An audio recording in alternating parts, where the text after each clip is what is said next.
గారి రాక టీడీపీ జనసేన కూటమికి బలాన్ని చేకూరుస్తుందంటారా?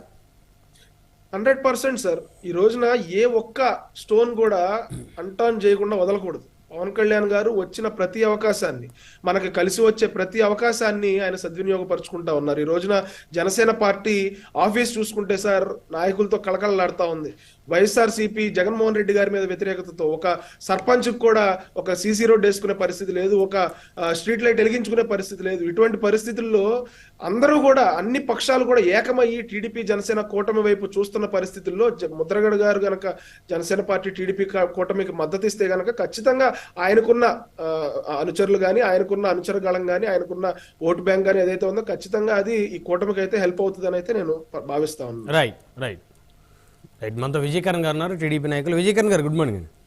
గుడ్ మార్నింగ్ బ్రహ్మనాయుడు గారు.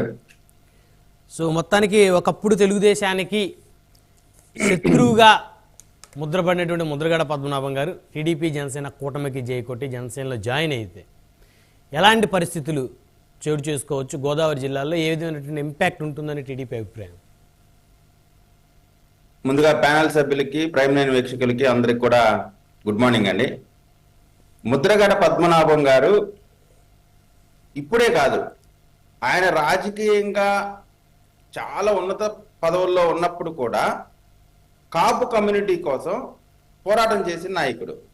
ఆ రోజున రంగా గారు కాపునాడు అనే పిలిపిస్తే దాన్ని ముందుండి నడిపించిన నాయకుడు ముద్రగడ పద్మనాభం గారు.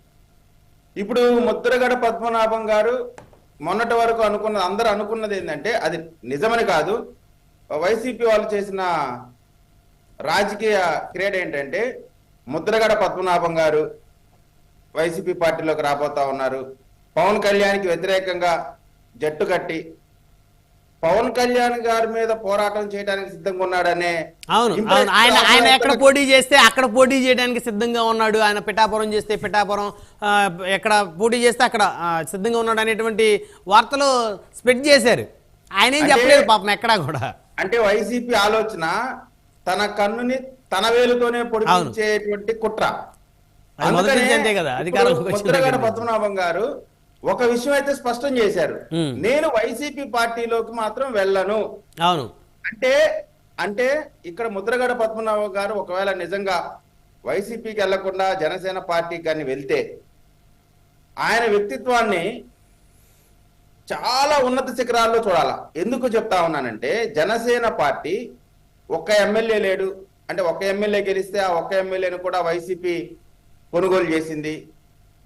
నేను తక్కువ చేసి చెప్పట్లేదు, అది మిత్రులు దాసరికరణ కూడా ఆలోచన తప్పే ఉంది. లాస్ట్ ఎలక్షన్స్ లో వచ్చినటువంటి రిజల్ట్స్, ఒక ఎమ్మెల్యే గెలిస్తే ఆ ఎమ్మెల్యేని వైసీపీ వాళ్ళు మరి కొనుగోలు నేనైతే అన్నా కానీ ప్రలోభ పెట్టో లేకపోతే ఆయన నియోజకవర్గ ప్రయోజనాల కోసం వెళ్ళారో మనకైతే తెలియదు. నియోజకవర్గ ప్రయోజనాల కోసం వెళ్తే నియోజకవర్గ అభివృద్ధి చెందాలిగా, సొంత ప్రయోజనాల కోసం వెళ్ళండి. ఇప్పుడు ముద్రగడ పద్మనాభం గారు ఏ పార్టీకి వెళ్తారని నడుస్తా ఉందంటే జనసేన పార్టీ. అంటే జనసేన పార్టీలోకి వెళ్తున్నారంటే ఆయనకి రాజకీయ పదవుల మీద లేదా అధికారం మీద వ్యామోహం లేదనేది స్పష్టంగా అర్థమవుతా ఉంది.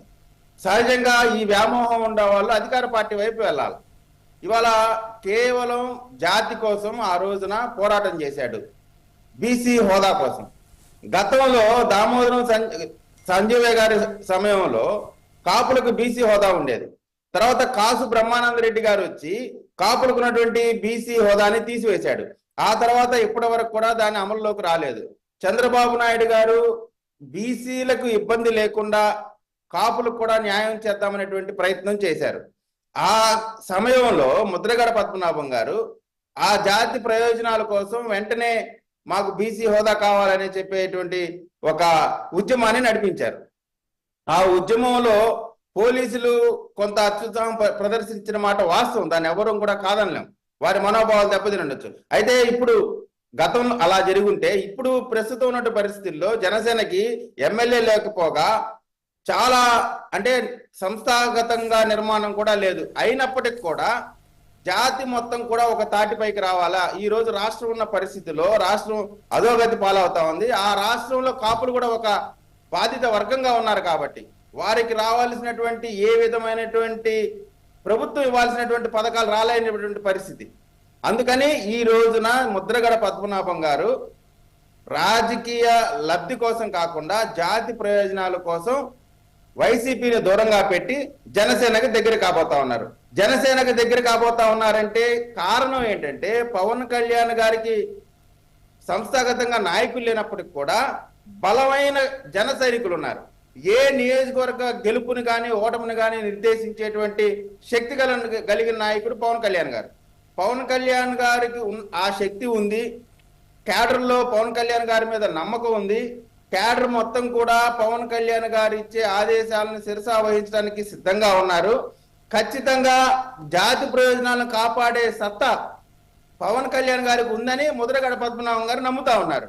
ఎందుకు నమ్ముతా ఉన్నారు? కారణం ఏంటంటే ఏ రాజకీయ పదవి కూడా ఈ రోజుకి పొందపోయినప్పటికి కూడా తన సొంత నిధులతో రైతులకి అండగా నిలబడ్డటువంటి నాయకుడు పవన్ కళ్యాణ్ గారు. ఈ రోజున ప్రభుత్వ పథకాలని ఇస్తూ ఏదో వాళ్ళ ఇంట్లో డబ్బులు ఇచ్చినట్టు వీరాలు పలికే ఇటువంటి రోజుల్లో సొంత డబ్బులు రైతులకు ఇచ్చి ఆదుకున్నటువంటి పవన్ కళ్యాణ్ గారు ఖచ్చితంగా ప్రభుత్వంలో ఒక భాగం అయితే ఖచ్చితంగా ఆ జాతి ప్రయోజనాలు కాపాడుతున్నటువంటి నమ్మకంతో ముద్రగడ పద్మనాభం గారు పవన్ కళ్యాణ్ గారు వెంట నడుద్దామనే ఆలోచన చేస్తా ఉన్నారు. ఇక్కడ మీరు ప్రత్యేకంగా గమనించండి, కేసినేని నాని గురించి ఖచ్చితంగా ఇప్పుడు మాట్లాడుకోవాలి. ఎందుకంటే వాళ్ళ ఇద్దరి అన్నదమ్ముల మధ్య ఉన్న ఒక తగాదాన్ని అది పార్టీకి ఆపాదించి 10 సంవత్సరాలు ఎంపీగా చేసి, అంటే ఇప్పటి వరకు కూడా చంద్రబాబు నాయుడు గారి మంచి వాళ్ళు ఎప్పుడైతే నియోజకవర్గానికి సంబంధించి ఎంపీగా కేసినేని చిన్నిని ప్రపోజల్గా వచ్చిందో, అంటే ఇంకా కేసినేని చిన్ని అభ్యర్థిని కూడా ప్రకటించాల, ముందుగానే భుజాలు తడుపుకొని రాత్రికి రాత్రి చంద్రబాబు నాయుడు గారి మీద విపరీతమైనటువంటి ఆరోపణలు చేసి వెళ్ళి జగన్మోహన్ రెడ్డి కాళ్ళ దగ్గర కూర్చున్నాడు.